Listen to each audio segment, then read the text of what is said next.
The rain hammered against the taxi windows as Elena Martinez pressed her forehead to the cold glass, watching the familiar streets of Portland blur past.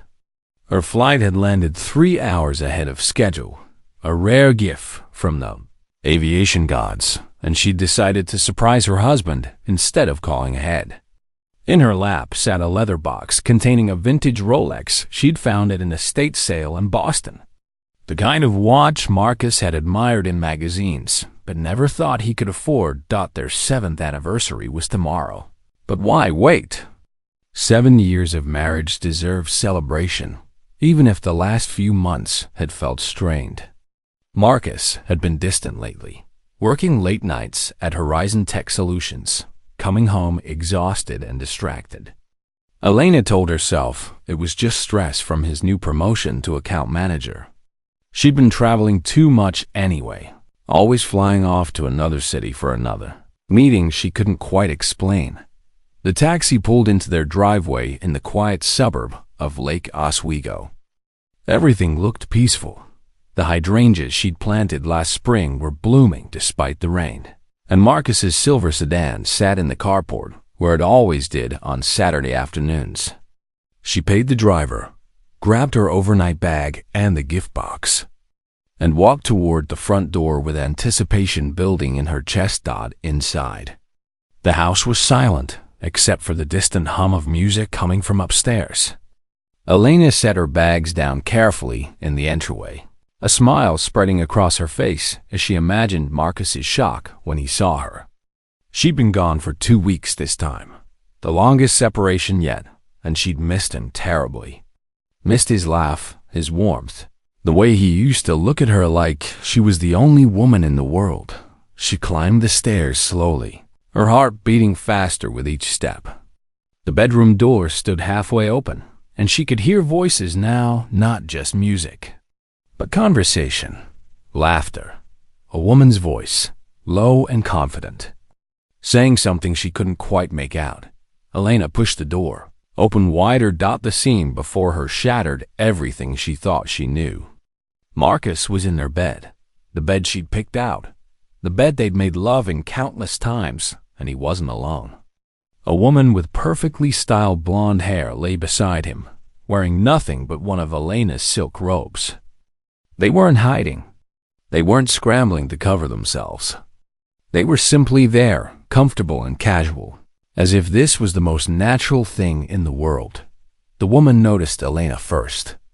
Her blue eyes widened slightly, but instead of panic or shame, her expression registered only mild annoyance. Like Elena was an uninvited guest interrupting a private party. Marcus turned his head, following the woman's gaze. When he saw his wife standing frozen in the doorway, he didn't look guilty. He didn't look ashamed. He just looked irritated, like she'd broken some unspoken rule by coming home early. "You're back," he said flatly, sitting up and reaching for his jeans without any sense of urgency. Elena's overnight bag slipped from her fingers and hit the hardwood floor with a dull thud. The Rolex box remained clutched in her hand, her knuckles wide around the leather. Her mouth opened, but no sound came out. Her brain couldn't process what her eyes were seeing. This was her husband. This was their bedroom. This was supposed to be their anniversary weekend. "Marcus," she finally whispered, her voice barely audible over the rain still pounding against the windows. "What? What is this?" He stood up, pulling on his shirt with maddening calmness. "This is Victoria, my boss. I've mentioned her before?"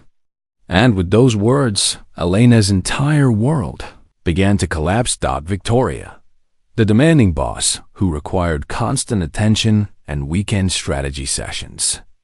The woman Marcus had complained about for months, while simultaneously praising her brilliance to anyone who would listen. The reason he'd stopped answering Elena's calls during dinner. The excuse for every late night and missed anniversary date.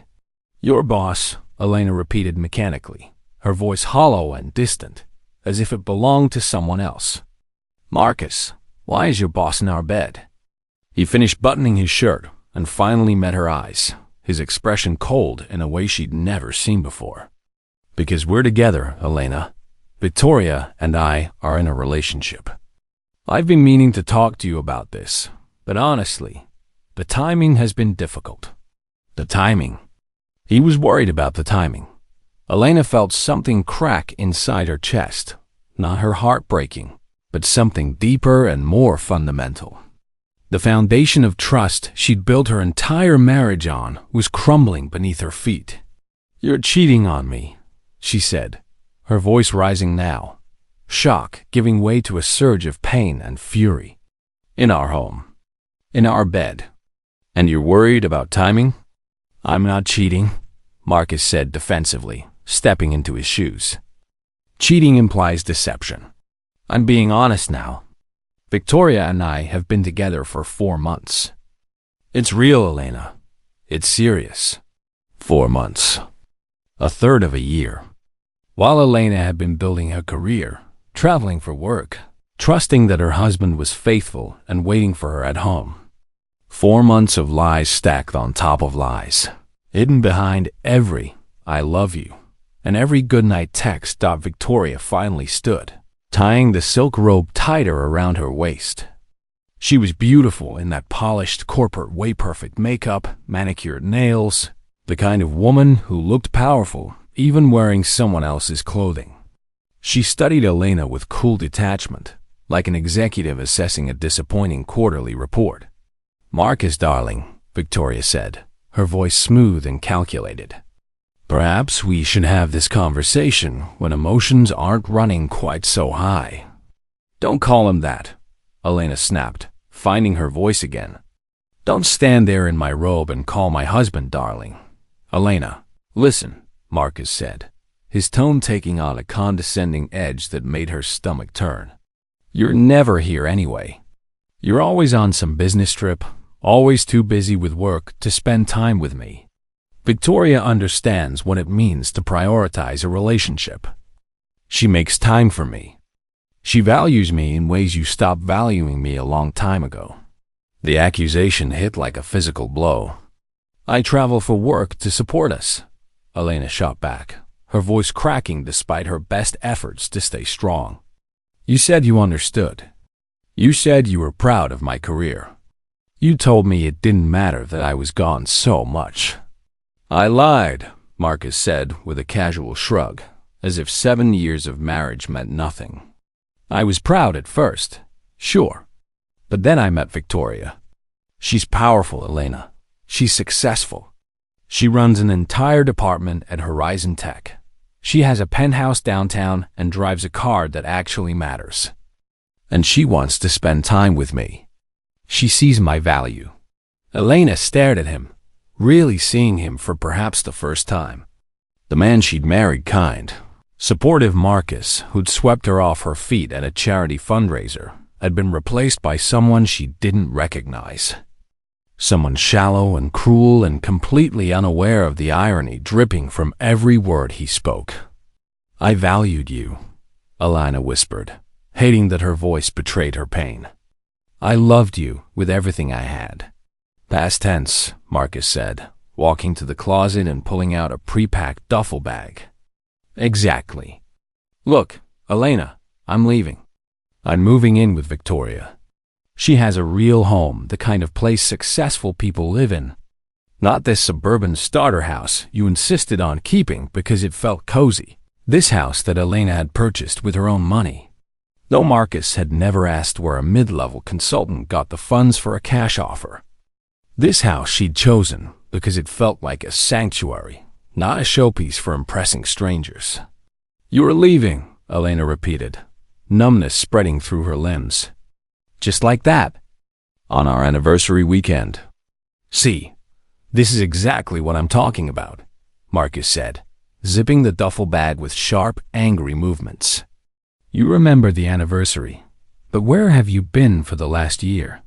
"At conferences, at client dinners, at meetings that run until midnight.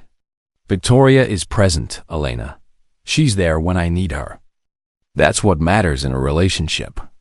Victoria collected her own clothes from a chair by the window, dressing with the confident efficiency of someone who'd already won this battle. "Marcus, sweetheart, we should leave. This is getting far too emotional, and I have brunch plans tomorrow." Sweetheart, darling, pet names that belong to Elena, now casually claimed by a woman who destroyed her marriage without a second thought. "Wait," Elena said, her voice stronger now despite the tears burning behind her eyes. "You're really doing this? You're really throwing away 7 years like they meant nothing?" Marcus walked past her toward the door, Victoria following close behind like a shadow. At the threshold, he paused and looked back at his wife, his soon-to-be-ex-wife, with something that might have been pity if it weren't so laced with contempt. "7 years of settling for less than I deserve," he said coldly.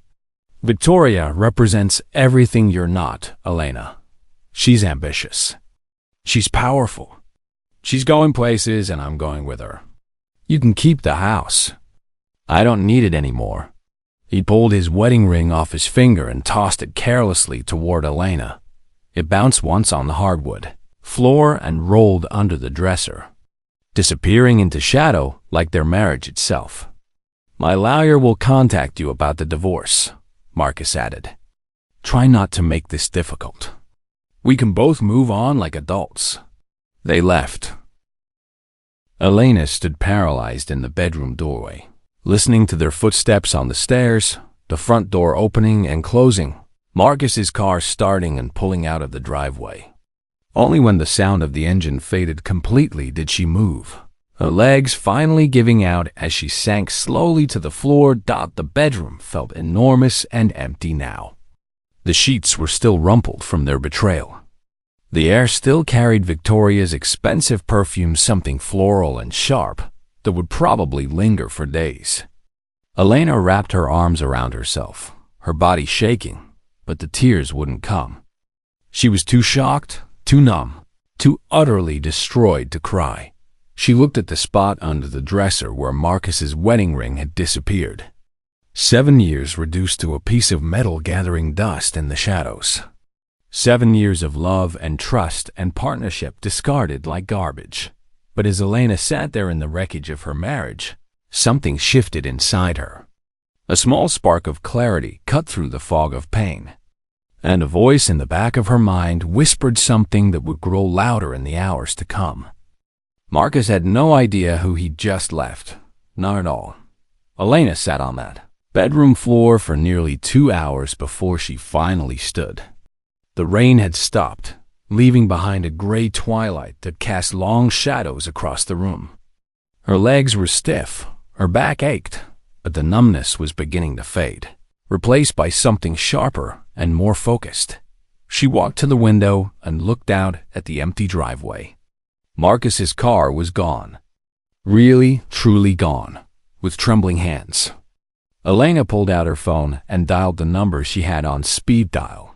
Had always had on speed dial, even though Marcus never knew it existed.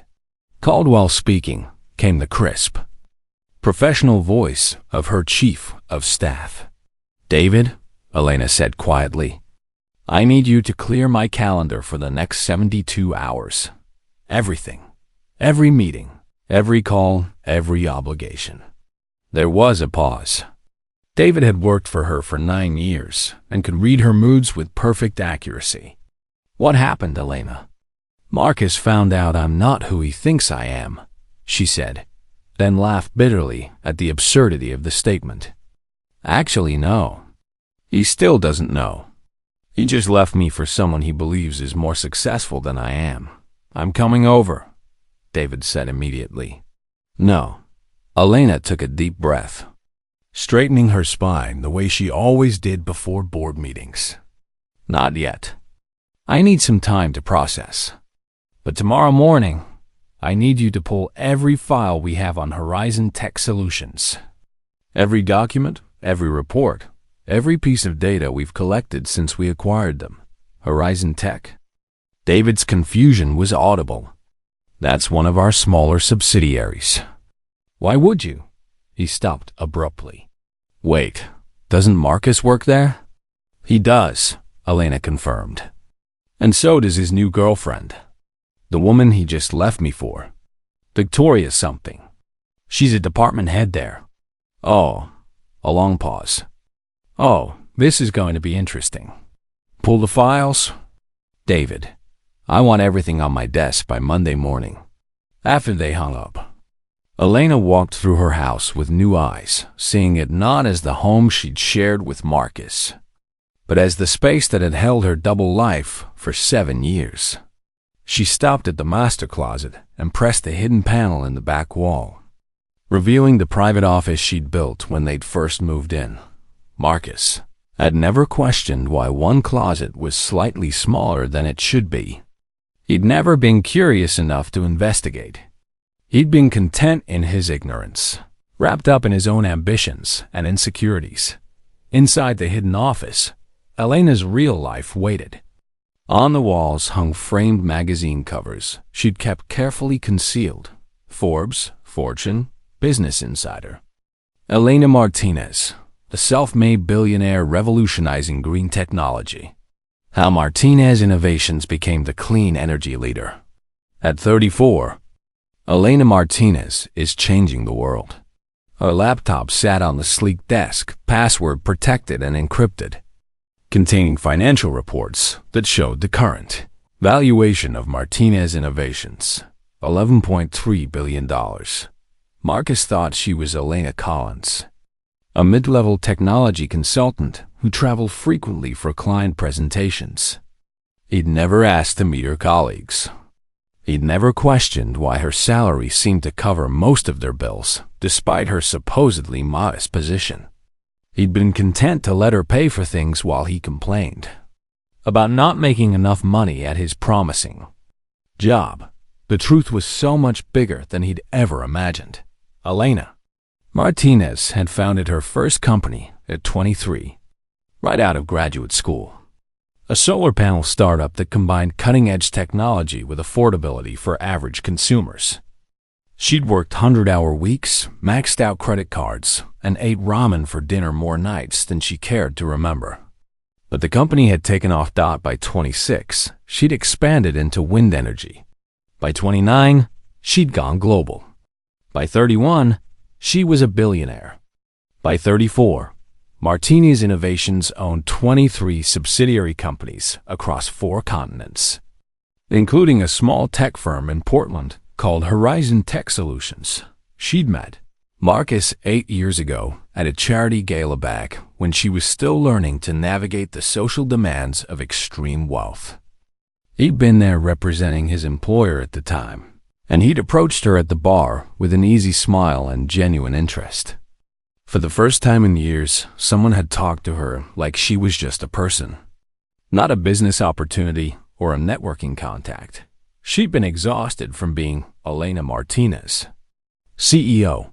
She'd wanted to be just Elena for one night. So when he'd asked her name, she'd said, Elena Collins, and told him she worked in technology consulting. When he'd seemed genuinely interested in her thoughts on climate change and renewable energy topics she was passionate about, she'd felt something she hadn't felt in a long time. A real connection. They'd started dating. When things got serious, Elena had planned to tell him the truth. But then she'd started noticing things. The way Marcus's eyes lit up when he talked about wealthy clients. The way he compared himself to more successful colleagues with barely concealed envy. The casual comments about wanting a bigger house, a luxury car, a lifestyle that matched his ambitions. She'd decided to wait, to see if he really loved her Elena the person, or if he was just looking for a partner who could elevate his status. Now, she had her answer. Marcus had left Elena Collins, the ordinary consultant, for Victoria, a woman he believed represented power and wealth and success. He'd abandoned his marriage for someone he thought was his equal, maybe even his superior. The irony would have been funny if it didn't hurt so much. Elena pulled out her tablet and logged into the Martinez Innovations secure network. She accessed the Horizon Tech employee database and pulled up Marcus's file. Marcus Chun, account manager, Sales Division. Salary, $75,000 per year. Performance reviews, average to below average. His most recent evaluation noted tendency to overpromise and underdeliver, and lacks follow-through on major accounts. He was coasting, mediocre, going nowhere. She switched to Victoria's file. Victoria Brennan, Department Head, Client Relations. Salary, $280,000 per year. Good initial performance, but recent reports showed concerning patterns. Excessive expense accounts. Multiple vendor contracts that seemed inflated. Several complaints from junior staff about favoritism and inappropriate workplace relationships.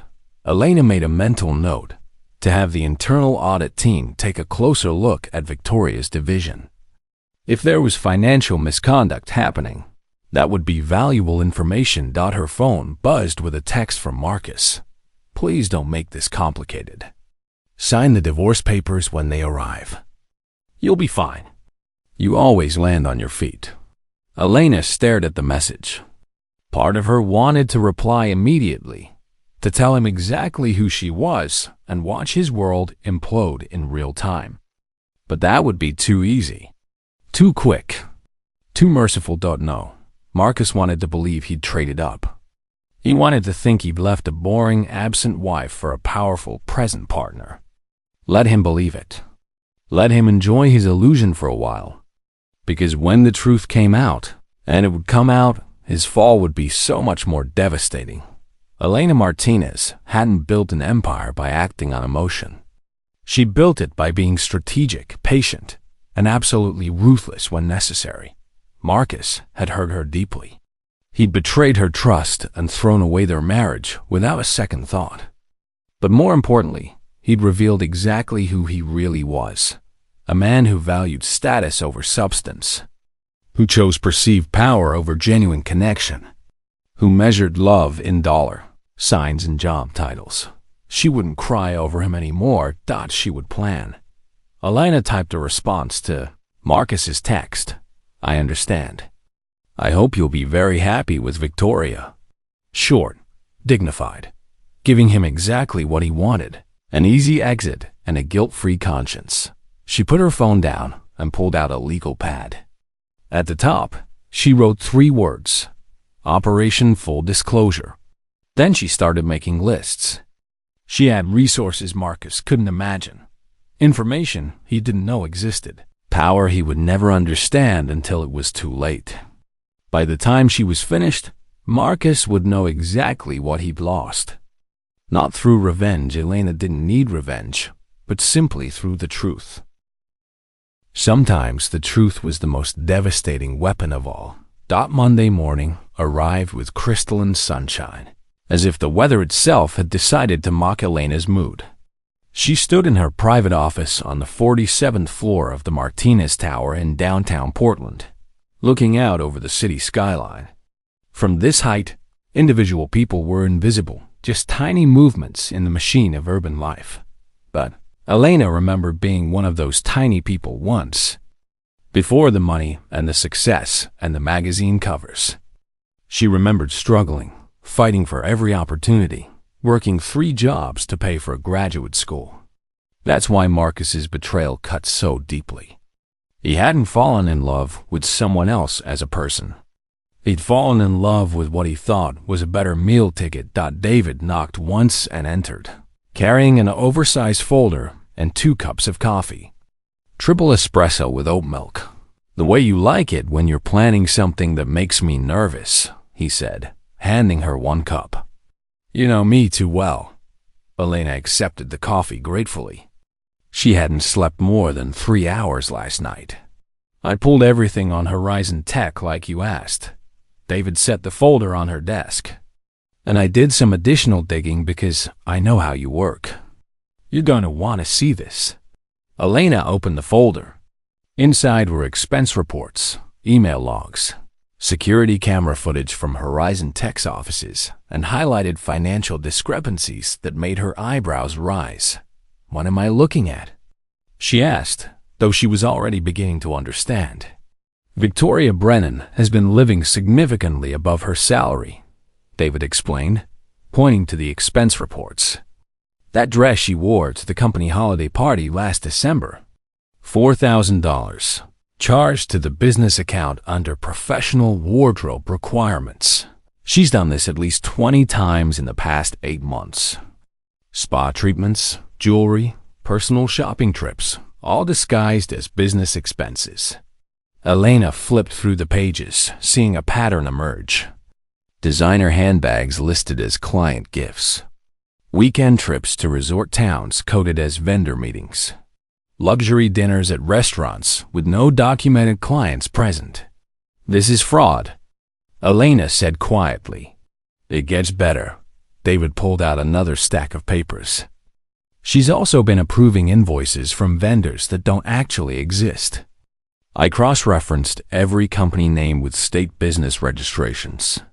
5 of them are shell corporations registered to post office boxes. The payments go directly to offshore accounts. How much?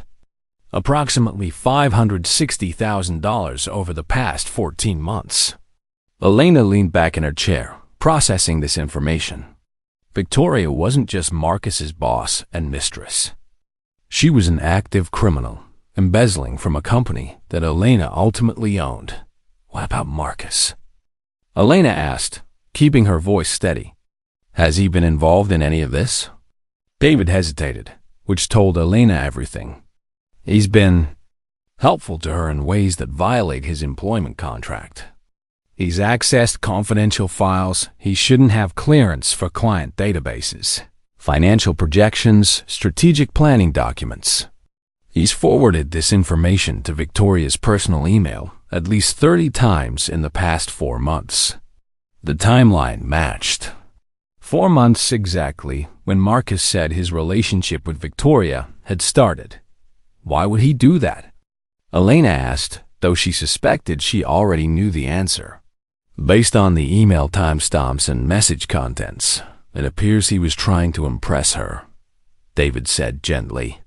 He wanted to prove himself useful to someone in a position of power. He was, forgive me for being blunt, trying to show his value to someone he perceived as more important than his wife. Elena felt a fresh wave of pain, but she pushed it down. She couldn't afford to be emotional right now. Does Victoria know the data was improperly obtained? Hard to say definitively, but given her experience level, she should have questioned some of these files.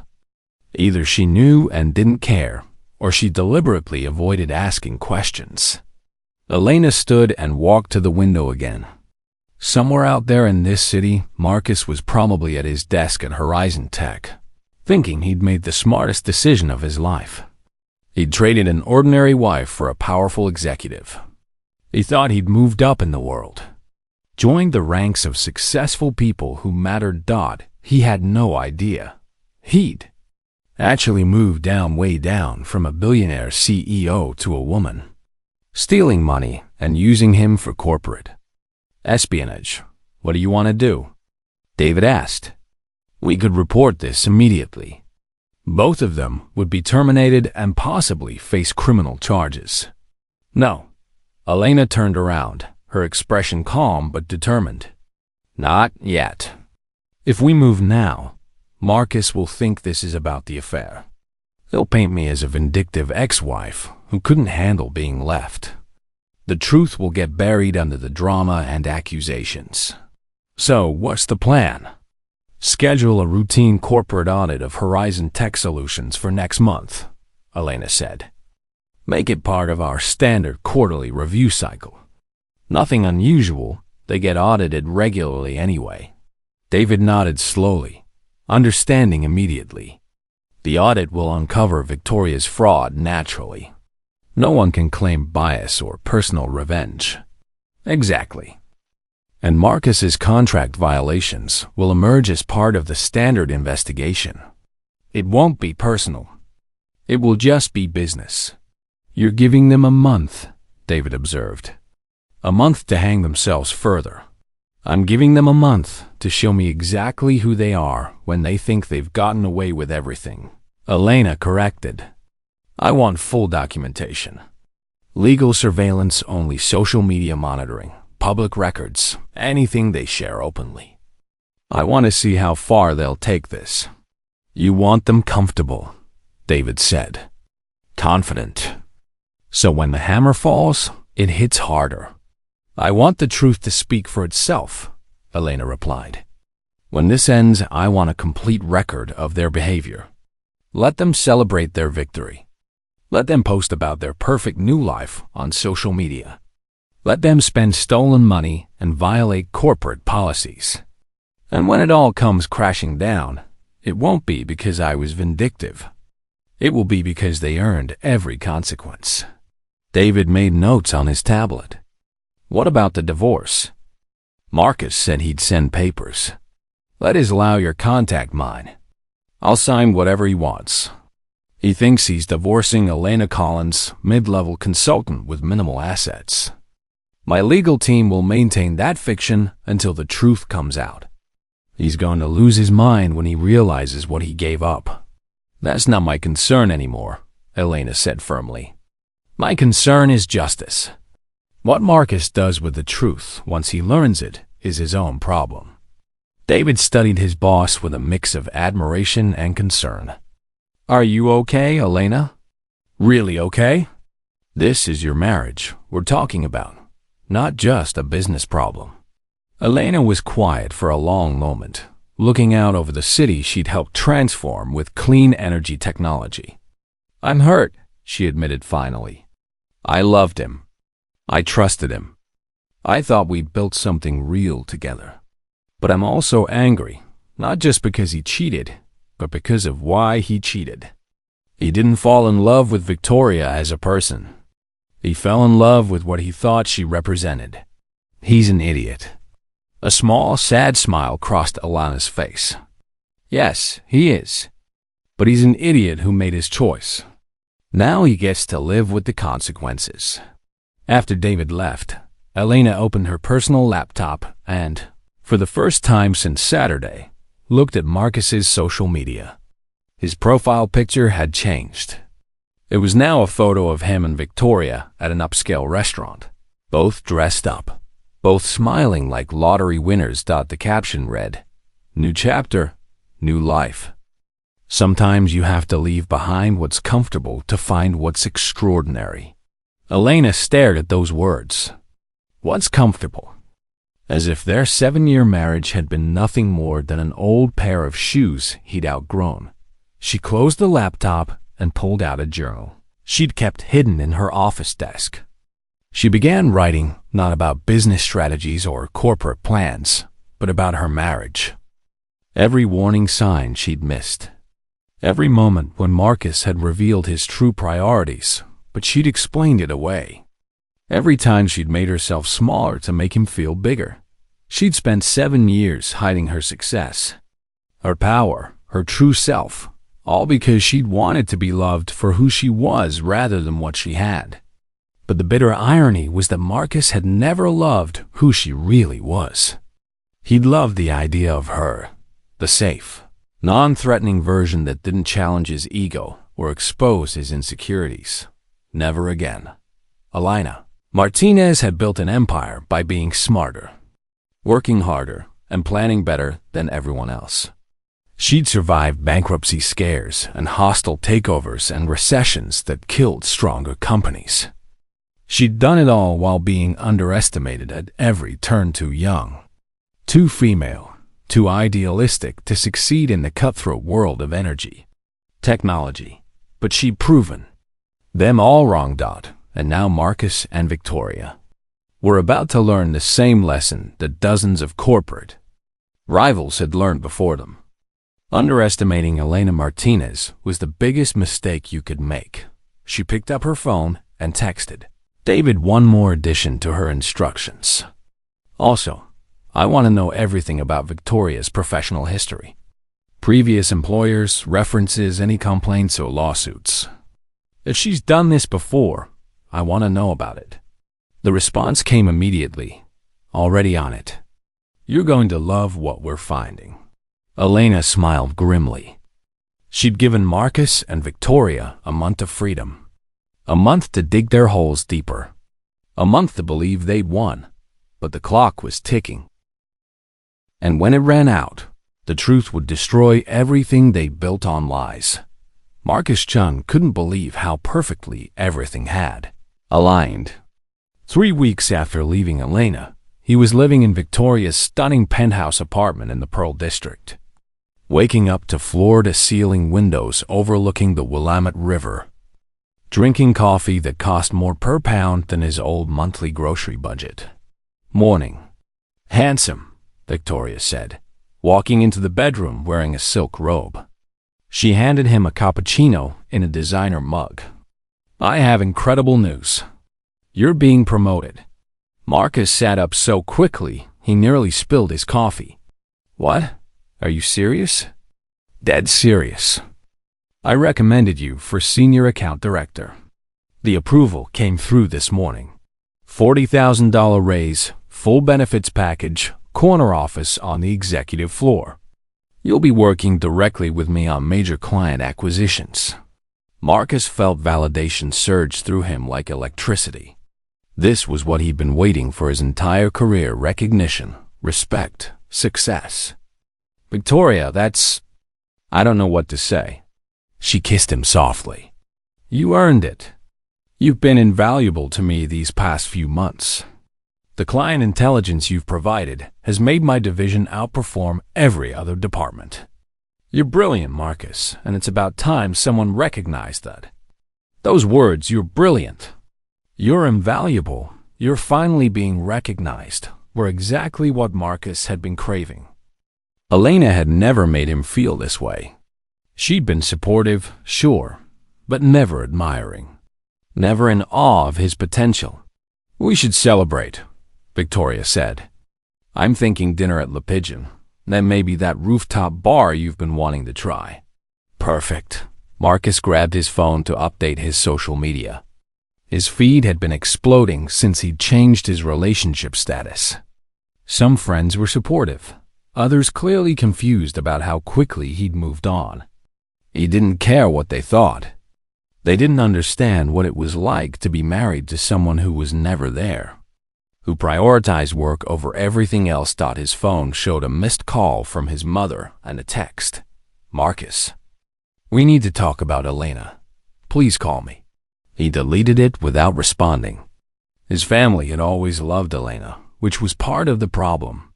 They thought she was perfect just because she was polite and remembered birthdays. They didn't see how absent she was, how little effort she put into their marriage. Everything okay? Victoria asked, noticing his expression. Just my mother trying to guilt-trip me again. She doesn't understand why I left. Family never does. Victoria sat beside him on the bed. They want you to stay in situations that make you miserable, just because those situations are familiar. But you and I understand something they don't. What's that?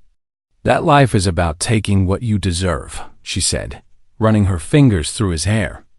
And you deserve so much more than you had. Marcus nodded. She was exactly right. He deserved success, respect, a partner who was present and engaged. He deserved this life. At work that day, his promotion brought immediate changes.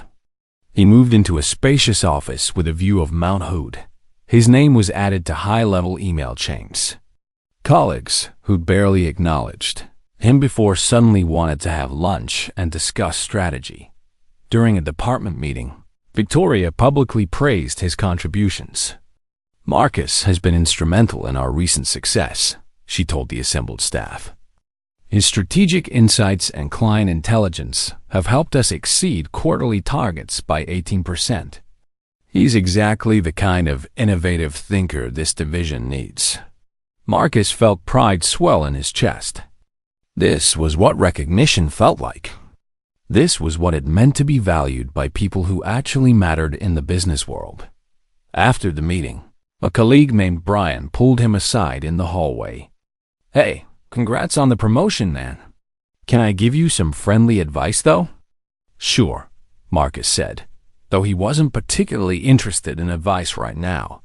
Be careful with those confidential files you've been accessing. I know Victoria asks for a lot of intelligence, but some of those databases are way above your clearance level. If internal audit catches wind of it, you could end up in serious trouble. Marcus waved off his concern. Victoria approved everything. I'm helping with strategic planning. Brian looked uncomfortable. Just watch yourself, okay? Sometimes executives request things that put lower-level employees at risk if anything goes wrong. Protect yourself. Document everything. I appreciate the concern, Marcus said coolly, but I know what I'm doing. Victoria and I are a team. He walked away irritated. Brian was obviously jealous of his promotion, jealous of his relationship with Victoria. Some people couldn't handle seeing others succeed. That evening, Marcus and Victoria went to dinner as planned. The restaurant was absurdly expensive, the kind of place Marcus had always wanted to experience but could never afford on his own salary. Victoria ordered a bottle of wine that cost more than his former weekly paycheck. To new beginnings, she said, raising her glass in a toast. To us, Marcus replied, clinking his glass against hers. Across the city, in the modest Lake Oswego house she'd once shared with Marcus, Elena sat at her kitchen table reading the surveillance report her security team had compiled. Photographs of Marcus and Victoria at expensive restaurants. Screenshots of Marcus's social media posts showing off his new life. Credit card statements showing charges to Elena's accounts cards she hadn't canceled yet for gifts. Marcus had bought Victoria. He'd spent nearly $12,000 of her money on jewelry, designer clothes, and luxury dinners for another woman. The purchases had started even before he'd left, which meant he'd been planning his exit for weeks while still living under Elena's roof, still sleeping in her bed, still saying, I love you, every night before she flew off to another city. David sat across from her, reviewing his own tablet. Do you want me to freeze the accounts? Not yet, Elena said calmly. Let him keep using them. It's more evidence of his character, and $12,000 is basically pocket change to me at this point. Let him think he's getting away with it. You're remarkably composed about this. I cried for 4 days straight, Elena admitted.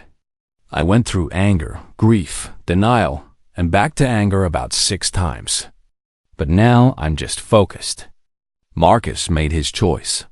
He chose status over love, power over partnership. He thought he was trading up when he actually threw away something priceless for fool's gold. The audit is scheduled for 3 weeks from now, David said. Horizon Tech Management has been notified, but it's framed as completely routine. Victoria has no idea she's being investigated specifically. Good. What about Marcus's contract violations? Documented and ready. When the audit team reviews system access logs, his unauthorized file retrievals will be flagged immediately. He's been pulling confidential sales data, financial projections, competitive intelligence reports, all things he has absolutely no business accessing. Elena closed the folder. 3 weeks. Then this entire illusion collapses around them. Are you ready for what comes next? David asked gently. Once the truth comes out, your privacy is gone. The media will have a field day with this story. Your marriage, your identity, your wealth, it's all going to become public knowledge.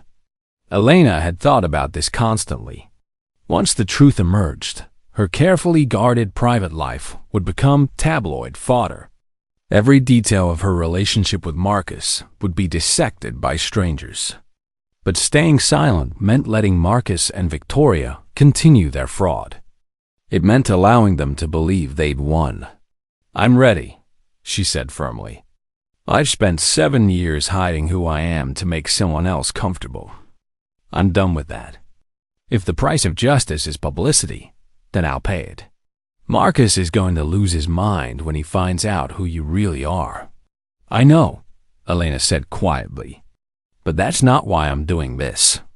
I'm doing it because fraud and theft is theft, regardless of who's involved.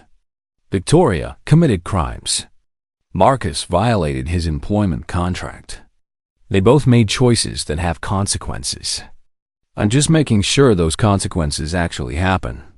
She pulled up Marcus's latest social media post on her tablet. He'd uploaded a photo from dinner, him and Victoria looking elegant and successful, with a caption that read, "Finally living the life I always knew I deserved.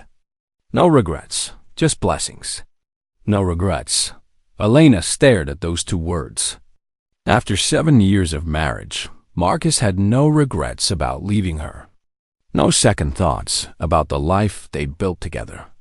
No hesitation about throwing it all away for someone he'd known for 4 months. Fine. If he wanted to live without regrets, she'd make sure he understood exactly what he was giving up. Not through revenge, Elena was better than that, but simply by existing as herself. By being Elena Martinez, CEO and philanthropist, and CHAGEM, a KER. By showing him that the ordinary woman he'd left behind was actually extraordinary in ways he'd never bothered to discover. 3 weeks, she repeated, more to herself than to David. 3 weeks until the audit began. 3 weeks until the truth started emerging. 3 weeks until Marcus's perfect new life revealed itself as the house of cards it had always been, and Elena would be ready, not to gloat or punish, but simply to move forward, to reclaim her identity, to stop hiding. Marcus wanted someone extraordinary. He'd had her all along, and soon he'd realize exactly what he'd lost. The morning the audit team arrived at Horizon Tech Solutions, Marcus was having the best day of his professional life. He'd just closed a major client, something that would normally take months. But it happened in weeks, thanks to the insider information he provided Victoria about the client's pain points and budget limitations. "You're a rock star," Victoria had texted him that morning. "Drinks tonight to celebrate. My treat." He was riding that high when the company-wide email arrived at 9:37. Subject: Corporate Audit. Mandatory. Cooperation TO. All Horizon Tech Solutions. Employees Martinez Innovations will be conducting a comprehensive audit of Horizon Tech Solutions beginning today. This is part of our standard quarterly review process. All employees are expected to provide full cooperation with the audit team. Department heads should prepare all financial records, system access logs, vendor contracts, and project documentation for immediate review. Thank you for your cooperation. Martinez, Innovations Corporate Compliance Division. Marcus read the email twice, feeling his good mood deflate slightly. Audits were annoying but routine. Every company did them. Still, something about the level of detail requested seemed unusual. System access logs? That seemed more thorough than previous audits. He walked to Victoria's office and found her staring at her computer screen with an expression he'd never seen before, something that looked almost like fear. "Hey, did you see the audit email?" he asked. "Is this normal?" She looked up, and her face quickly rearranged itself into a calm smile. "Oh, that? Yes, totally normal. Corporate does this every quarter. It's just bureaucratic box checking. Nothing to worry about." But something in her voice didn't match her words. "You sure? It seems pretty detailed." "Marcus, sweetheart, I've been through a dozen of these audits. They come in, review some paperwork, maybe ask a few questions, and then they leave. It's fine. We're doing great work here. We have nothing to hide." The "we" in that sentence made Marcus feel better. They were a team. They were in this together. At 10 a.m., the audit team arrived. 6 people in business suits, carrying tablets and briefcases, led by a stern-looking woman who introduced herself as Patricia Romano, senior auditor. They set up in the main conference room and immediately began requesting files. By Tuesday afternoon, the entire office atmosphere had changed. The normally busy, energetic workspace had become tense and quiet. Victoria was in back-to-back meetings with the auditors, emerging from each session looking more strained than before. Other department heads were called in for interviews. Security footage was being reviewed. Employee files were being pulled. Marcus tried to focus on his work, but anxiety gnawed at him. This didn't feel routine anymore. Wednesday morning, he was called into the conference room. Patricia and another auditor, a man named James, sat across from him with serious expressions and a laptop displaying what looked like detailed system logs. "Mr. Chan, thank you for meeting with us," Patricia said formally. "We need to discuss your computer system access over the past 4 months." "Okay," Marcus said, trying to sound confident. "What about it?" James turned the laptop so Marcus could see the screen. "Our IT security team has flagged multiple instances of you accessing files and databases outside your authorization level. Financial projections for divisions you don't work in. Strategic planning documents marked confidential executive only. Client contracts you had no business reason to view. Can you explain why you needed access to these materials?" Marcus's mouth went dry, but he pushed down the panic. "I was gathering data for Victoria for Miss Brennan. She needed the information for division-wide strategic planning initiatives. Did Miss Brennan request these specific files in writing?" Patricia asked. "Not in writing, but she told me what kind of information she needed. And I pulled the reports that seemed relevant." "So you don't have written authorization to access these confidential files?" "No, but Victoria Ms. Brennan approved everything I did. She's my direct supervisor. She told me it was fine." Patricia and James exchanged glances. "We'll need to verify that with Ms. Brennan. In the meantime, were you aware that several of these files contain trade secrets and proprietary, competitive intelligence that could cause significant damage to the company if shared inappropriately?" "I didn't share anything inappropriately," Marcus said, hearing his voice rise defensively. "I gave everything directly to Ms. Brennan. She's a department head. She has clearance for that information. Did you send any of these files to her personal email address?" Marcus hesitated. "A few times, yes. She was working from home and needed remote access to the data. More note-taking."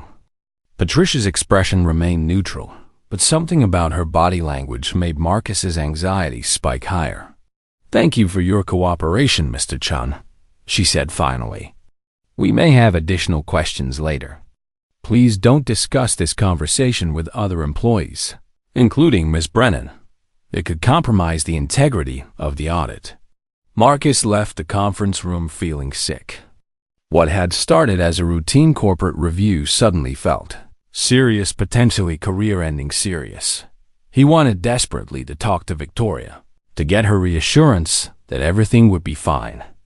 But she was sequestered in another audit meeting and had been for hours. By Thursday morning, the tension at Horizon Tech had reached a breaking point. 2 employees from accounting had been escorted out of the building by security.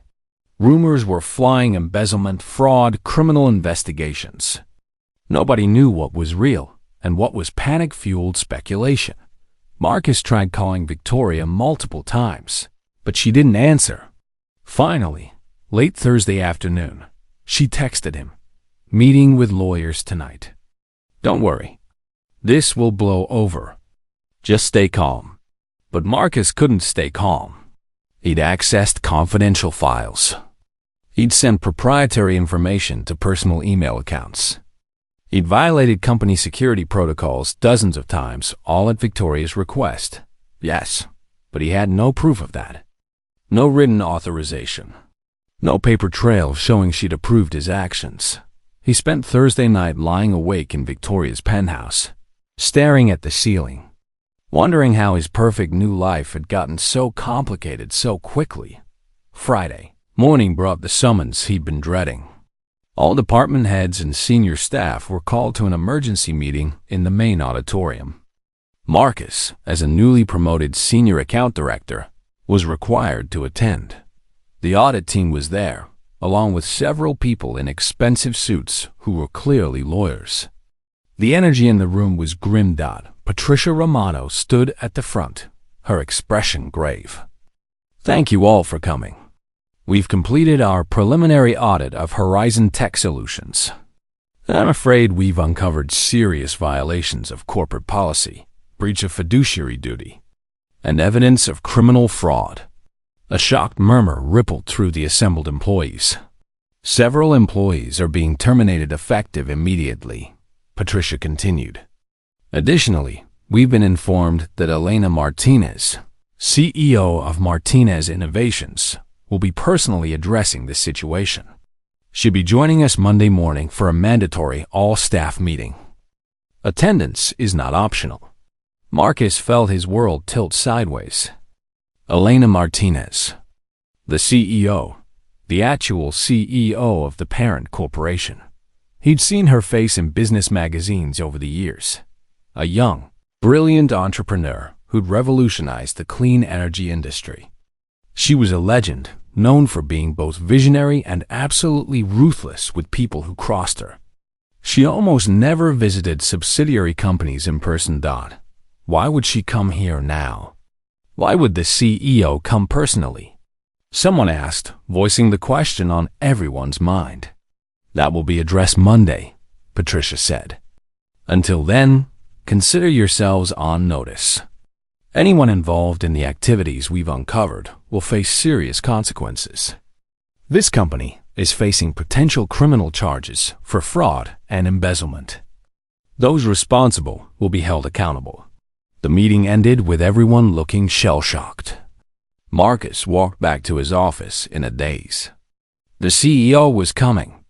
This was so much bigger than he'd realized. He tried calling Victoria again. This time, she answered. "Victoria, what the hell is happening?" "They're saying there's criminal fraud. They're saying the CEO is coming here personally." "What did they find?" Her voice sounded strained. "I'm meeting with my lawyer all weekend, Marcus. I can't talk about this right now. Just don't panic, okay? We'll figure this out. But they asked me about the files I accessed. They know I pulled confidential information. Victoria, they have logs of everything I did." "Marcus, stop," she said sharply. "Don't say anything else over the phone. Don't talk to anyone about this. I'll text you later." She hung up. Marcus sat alone in his corner office, the office he'd been so proud of just days ago, and felt everything falling apart around him. The CEO was coming. Elena Martinez was coming. And somehow, Marcus knew with absolute certainty that Monday morning was going to change everything. The Monday morning arrived with unseasonable warmth and crystal clear skies, the kind of perfect weather that felt like a cruel joke, given what was about to happen. Marcus arrived at Horizon Tech early, his stomach churning with anxiety. He barely slept all weekend. Victoria had been unreachable, except for a few terse texts saying she was dealing with lawyers and couldn't talk. The building was already buzzing with nervous energy when he walked in. Security presence had tripled overnight. The main auditorium had been configured theater-style, with rows of chairs facing a podium and large projection screen. Everyone looked frightened and confused. Victoria arrived 15 minutes before the meeting was scheduled to start. She looked pale but composed, wearing an expensive power suit that probably cost $3,000. When she saw Marcus, she squeezed his hand briefly. "Whatever happens," she whispered, "we're in this together. Remember that." The words should have been comforting, but something in her tone made Marcus's anxiety spike higher. At exactly 9 a.m., the doors at the back of the auditorium opened. The audit team entered first, followed by several lawyers carrying briefcases, then security personnel. And finally, she walked in. Elena Martinez. Marcus had seen her photograph in Forbes and Fortune, but seeing her in person was completely different. She was younger than he'd Expected mid-30s at most, and she moved. With the kind of absolute confidence that came from knowing you were the most powerful person in any room you entered. She wore a tailored navy suit that probably cost more than Marcus's monthly salary. Her dark hair was styled elegantly. Diamond earrings caught the light as she walked to the podium. She carried herself like royalty, but there was something else in her bearing, something familiar that Marcus couldn't quite place. She stood at the podium and looked out at the assembled employees. Her eyes scanned the room professionally, assessing each person. And then her gaze landed directly on Marcus. For one frozen moment, everything else disappeared. Elena Martinez was looking at him, and something in her expression, something in her eyes made his breath catch in his throat. Those eyes. He knew those eyes. But that was impossible. That was absolutely impossible. Elena broke eye contact and addressed the room. "Good morning. I'm Elena Martinez, CEO and founder of Martinez Innovations. I don't typically attend subsidiary audits in person, but the findings here are severe enough to warrant my direct attention." Her voice. Oh God, her voice. Marcus's hands started shaking. "Over the past week," Elena continued, "our audit team uncovered serious violations of corporate policy, breach of fiduciary duty, and outright criminal fraud. We're talking about more than $500,000 stolen from this company, stolen from all of you." Shocked whispers erupted throughout the auditorium. Beside Marcus, Victoria sat perfectly still, her face an emotionless mask. Elena pulled up a presentation on the screen behind her. "Let me show you exactly what we found." The first slide displayed a series of expense reports with highlighted discrepancies. "These are charges submitted by Victoria Brennan, your head of client relations, over the past 14 months. Personal shopping trips billed as client entertainment. Luxury vacations disguised as vendor conferences. Designer clothing claimed as professional development expenses. Total fraudulent expenses, $397,000. The room erupted. People turned to stare at Victoria, whose face had gone completely white. "That's not all," Elena continued, her voice cutting through the noise like a blade. "Ms. Brennan also created multiple fictitious vendor accounts and submitted false invoices for services never rendered. These payments went directly to offshore accounts under her control. Total embezzlement, $563,000. Victoria stood abruptly, her composure finally cracking. "This is absurd. I demand to speak with my legal counsel immediately." "You'll have that opportunity very soon," Elena said calmly. "Security is waiting outside to escort you to a meeting with law enforcement. You're being terminated effective immediately and will face criminal charges for fraud and embezzlement." Two security officers entered through the side door and moved toward Victoria. She looked around desperately, her mask of confidence shattering completely. "Marcus," she gasped, reaching for him. "Marcus, tell them this is a mistake. Tell them I would never." But Marcus couldn't speak. He was frozen, staring at Elena Martinez, his mind refusing to process what his eyes were seeing. As security led Victoria toward the exit, she tried one more desperate play. "You can't do this." "I have rights. I'll sue you for wrongful termination." "You'll have your day in court," Elena replied. "But you won't have another day in my company." The doors closed behind Victoria, leaving stunned silence in her wake. Elena turned back to the presentation. Unfortunately, Ms. Brennan wasn't working alone. She had assistance from someone who provided her with confidential files and restricted intelligence that she used to cover her theft and manipulate financial reports. Marcus's heart stopped completely. "Marcus Chen," Elena said, and every eye in the room turned to him. He couldn't breathe, couldn't think, couldn't do anything but stare at the woman at the podium. "Over the past 4 months," Elena continued, You accessed files far above your authorization level. Financial projections, strategic plans, competitive intelligence, trade secrets. You forwarded these files to Ms. Brennan's personal email, violating your employment contract and company security protocols on 37 separate occasions. Marcus tried to speak, but his voice came out as a croak. I was trying to help. She told me she needed that information for her work. I thought I was helping the company. Did you have written authorization to access those files? No, but Victoria approved everything. She was my supervisor. She said it was fine. Ms. Brennan approved nothing in writing, Elena said firmly. You acted without proper authorization. Mr. Chun, whether you understood what you were helping her do or not, you violated corporate policy and your employment contract. You shared proprietary information that could have severely damaged this company if it had fallen into competitors' hands. Marcus felt like he was drowning. Please, I didn't know she was stealing. I swear I didn't know. I thought I was just helping with strategic planning. I was trying to do a good job. I was trying to be useful. Your intentions don't change the outcome, Elena said, and her tone was not cruel, just absolutely final. You violated company policy. You breached your contract. You compromised security protocols. The decision is final. You're terminated effective immediately.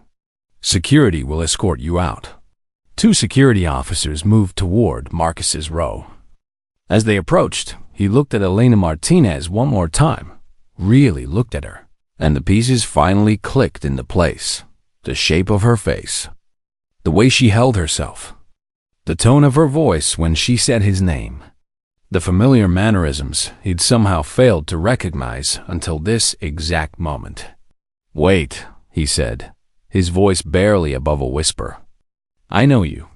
Elena's expression didn't change. I don't believe we've ever met, Mr. Chun.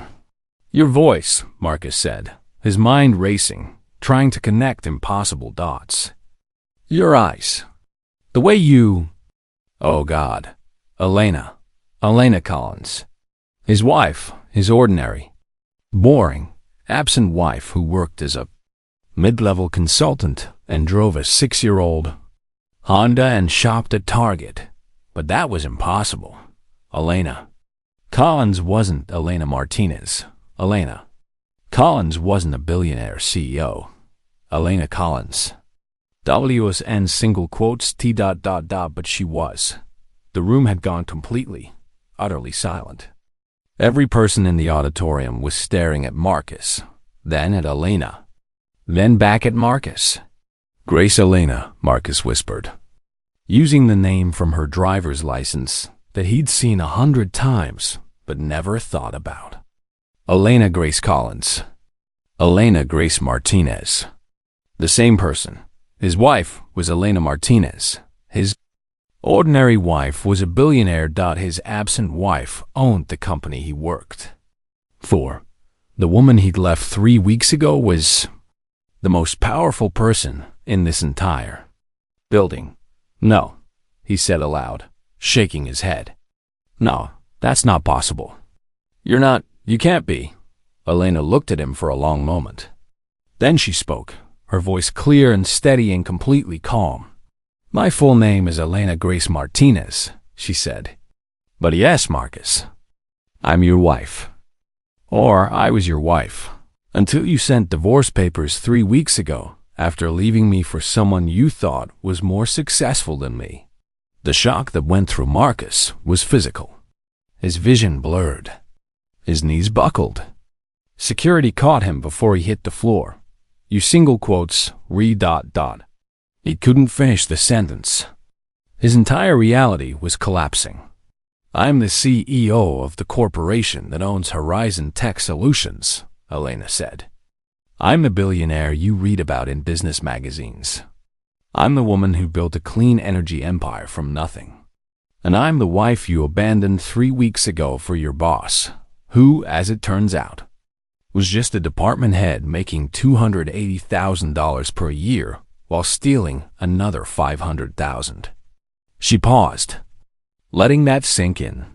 The irony, Elena continued, is that you left me because you wanted someone powerful, someone important, someone who matched your ambitions. You threw away our 7-year marriage for a woman you believed represented everything. I wasn't. Success, status, power. Marcus couldn't speak, couldn't think. The numbers weren't making sense in his head. But your boss was just an employee with a good title while committing fraud, Elena said. Meanwhile, the woman you left, the ordinary, boring wife you thought wasn't good enough for you, she's worth $11.3 billion. $11 billion. His wife, the woman he'd called ordinary and absent and not enough, $11 billion. Why? Marcus finally managed, his voice breaking. Why didn't you tell me? Because I wanted to know if you loved me for me, Elena said simply. I wanted to know if you'd stay with Elena Collins, the person, or if you'd leave the moment you thought someone better came along. She gestured to the room, to the wreckage of his career and his life. Now I know. You couldn't leave fast enough. Marcus felt like he was having an out-of-body experience. The security officers were at his elbows, ready to escort him out, but he couldn't move, couldn't process, couldn't accept what was happening. Please, he heard himself say, though his voice sounded like it was coming from very far away. Please, Elena, I didn't know. If I had known, if you had known I was wealthy, Elena corrected, her tone still calm but with an edge now, you never would have left. But that's exactly my point, Marcus. You didn't leave because I wasn't good enough. You left because you thought someone else was better. The specific numbers don't change what you did. Tears were streaming down Marcus's face now, though he barely registered them. I made a mistake. A terrible mistake. Please, I'll do anything. You'll do nothing, Elena said firmly. You made your choice 3 weeks ago when you threw your wedding ring at my feet, called me inadequate, and left with another woman while posting about your upgrade on social media. You don't get to unmake that choice now that you realize what you lost. But I love you, Marcus said desperately. I really do love you. I always loved you. No, Marcus. Elena's voice softened slightly, but remained resolute. You loved the idea of me when I was safe and non-threatening.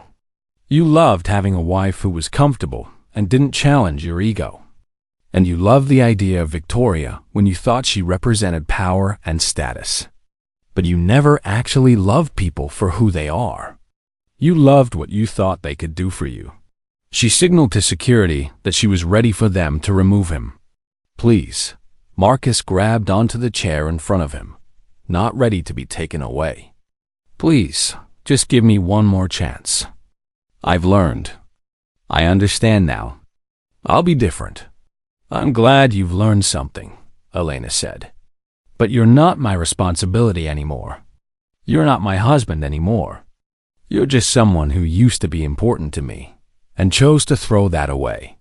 What you do with that realization is your problem, not mine. I have nothing, Marcus said, his voice cracking completely. No job, no home, no future. Everything is gone. You destroyed my entire life. I didn't destroy your life, Elena replied, and for the first time, a flash of emotion crossed her face. Not anger, but something like pity. You did that yourself. You left your wife for someone you thought was more successful. You violated your employment contract trying to impress that person. You helped commit corporate fraud, whether you knew it or not. Those were your choices, Marcus. These are just the consequences. Security finally took his arms, gently but firmly lifting him from his seat. Wait, Marcus said. One last desperate attempt. Are you happy now? Did destroying me make you happy? Elena looked at him steadily. I'm not happy about any of this, but I am moving forward with my life. I'm dating someone who celebrates my success instead of resenting it. I'm building programs that help people. I'm living authentically for the first time in years. So yes, Marcus, I'm happier than I've been in a long time.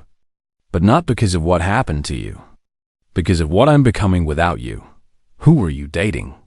Marcus asked, and hated how pathetic he sounded. That's none of your business, Elena said. Goodbye, Marcus. I genuinely hope you figure yourself out. I hope you learn to value people for who they are, not what they can do for you. But I won't be part of that journey. Security led him toward the exit. Marcus looked back one more time, seeing Elena Martinez, his wife, the woman he'd thrown away standing at that podium like she owned the world. Because she did own the world. Or at least a significant part of it. And he'd given her up for nothing. The doors closed behind him, cutting off his view of her. In the hallway, security was professional but thorough, escorting him to his office to collect personal belongings under supervision, then walking him to his car. The entire time, Marcus felt like he was moving through a nightmare. This couldn't be real. His ordinary wife couldn't be a billionaire. The woman he'd left couldn't be the CEO of the entire corporation. But she was. Back in the auditorium, after Marcus was gone, Elena took a deep breath and addressed the remaining employees. I understand this has been a shocking morning for all of you. The rest of you are not in trouble. These issues were confined to specific individuals who made specific choices. Horizon Tech Solutions will continue operating normally and will be appointing new leadership within the week. She paused, looking out at the sea of stunned faces. I also want to address the elephant in the room. Yes, I maintained a private identity for personal reasons. Yes, Marcus Chen was my husband, though we're now divorced. And yes, I kept that information confidential because I wanted to be loved for who I am, not what I have. That's not a crime. It's not even particularly unusual for people in my position. A young woman in the back raised her hand tentatively. When Elena nodded at her, she spoke. I just want to say, that was the most incredible thing I've ever witnessed. You handled that with so much dignity and strength. Scattered applause broke out, growing until the entire room was standing and clapping. Elena felt unexpected emotion well up in her throat. She hadn't expected support. She'd expected judgment, gossip, perhaps resentment for keeping secrets. Thank you, she said quietly. Now let's all get back to work. We have a company to run and a future to build. 6 months after the confrontation at Horizon Tech Solutions, Elena stood backstage at the Global Women's Leadership Summit in San Francisco. She was the keynote speaker, invited to address 5,000 business leaders from around the world about building authentic success. David appeared beside her holding a tablet. You're trending on 3 different social media platforms right now. Everyone's excited to hear you speak. No pressure, Elena said with a slight smile. You've delivered 50 speeches in the past 6 months. This is just another one. Except this time I'm talking about the marriage, Elena said quietly. About Marcus. About everything that happened. You don't have to if you're not ready. I'm ready, Elena said firmly. This story needs to be told. Not for revenge or vindication, but because other people need to hear it. The announcer's voice echoed through the auditorium. Please welcome our keynote speaker, founder and CEO of Martinez Innovations and creator of the Martinez Foundation for Economic Empowerment, Elena Martinez. Elena walked onto the stage to thunderous applause. The audience of 5,000 stood as she approached the podium. She waited for the noise to die down, taking in the moment, feeling the weight of what she was about to share. Thank you, she said into the microphone. I'm honored to be here today, and I want to talk to you about something that most business leaders don't discuss publicly: the cost of hiding who you are. For 45 minutes, she told her story, not with bitterness or anger, but with honesty and reflection. She talked about building Martinez innovations from nothing, about meeting Marcus and choosing to hide her success because she wanted to be loved for herself, about the gradual realization that he valued status over substance, about the betrayal, the divorce, and the painful revelation that taught her the most important lesson of her life. My ex-husband left me for someone he thought was more successful, Elena said. He left ordinary Elena for powerful Victoria. But the irony is that I was never ordinary. I was just pretending to be, because I thought that's what I needed to do to be loved. She paused, letting the words settle. The Martinez Foundation has now helped over 2,000 women start or expand businesses, she continued. We've distributed $43 million in grants, loans, and support services. We've created a network that spans 26 countries. But more than the numbers, what I'm most proud of is this. We've helped women remember their worth. The applause was deafening. We've shown them that their value doesn't depend on someone else's ability to recognize it. That they don't need to be smaller or quieter or less ambitious to be loved. That the right people will celebrate their success, not resent it. After her speech, Elena spent 2 hours doing interviews and taking photos. Every major publication wanted a quote. She handled it all with grace, finally comfortable being fully herself in public. As she was leaving the convention center, someone called her name. She turned, half expecting to see another journalist or entrepreneur wanting advice. Instead, she saw Marcus. He looked terrible. He'd lost weight in an unhealthy way. His clothes were cheap and ill-fitting. The confidence and swagger he'd once carried had been replaced by something that looked like broken desperation. "Elena," he said, pushing through the crowd. "Please, just 1 minute."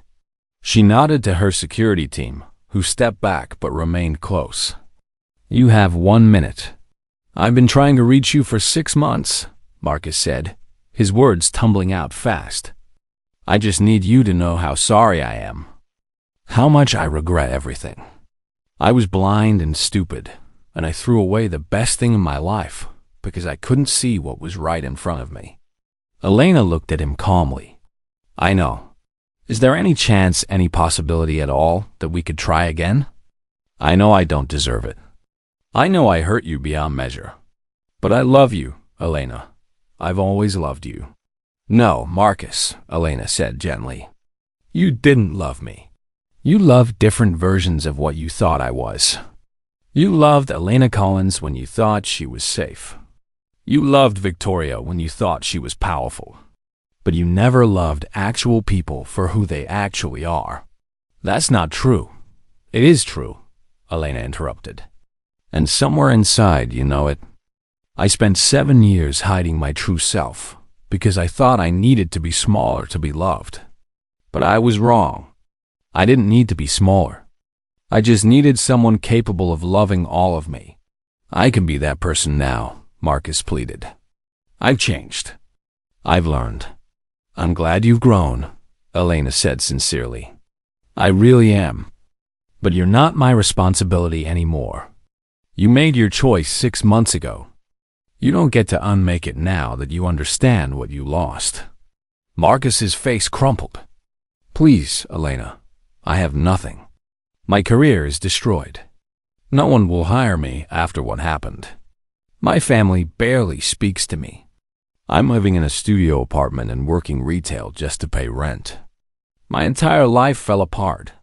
"I'm sorry you're struggling," Elena said, and she meant it.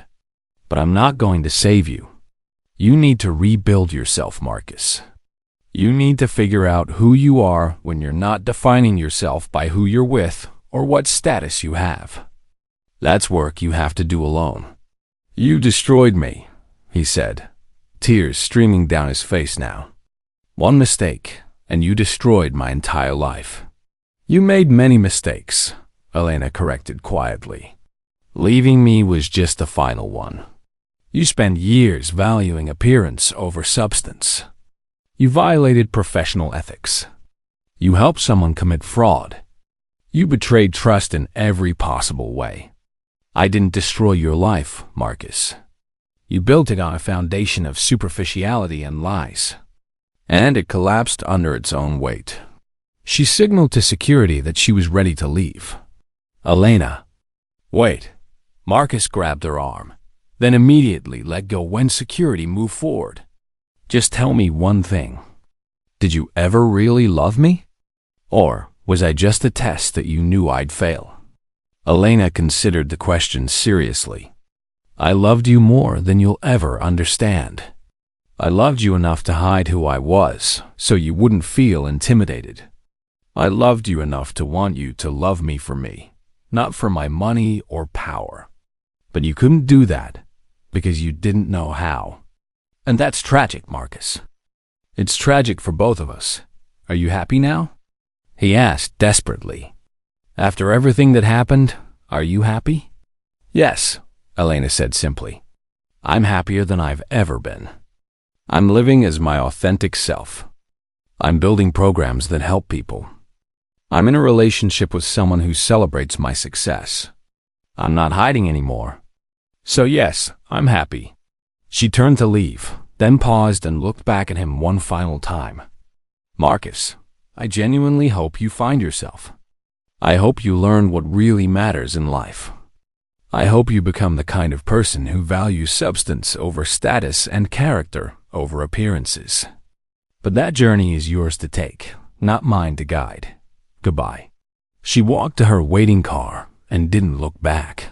Inside the vehicle, her phone buzzed with a text from Isaiah. Saw your speech online. You were magnificent. Dinner tonight? Elena smiled and typed back. Absolutely. I love you. 3 simple words that meant everything. Because Isaiah loved Elena Martinez, CEO, billionaire, force of nature, and he loved all the parts of her that Marcus had never been able to handle. He celebrated her success. He encouraged her ambitions. He saw her completely and loved her not despite who she was, but because of it. That evening, she sat across from Isaiah at their favorite restaurant. Candlelight, making everything feel warm and intimate. I'm proud of you, Isaiah said, taking her hand across the table. What you've built with the foundation, what you've overcome personally, the way you're using your story to help others, you're changing lives, Elena.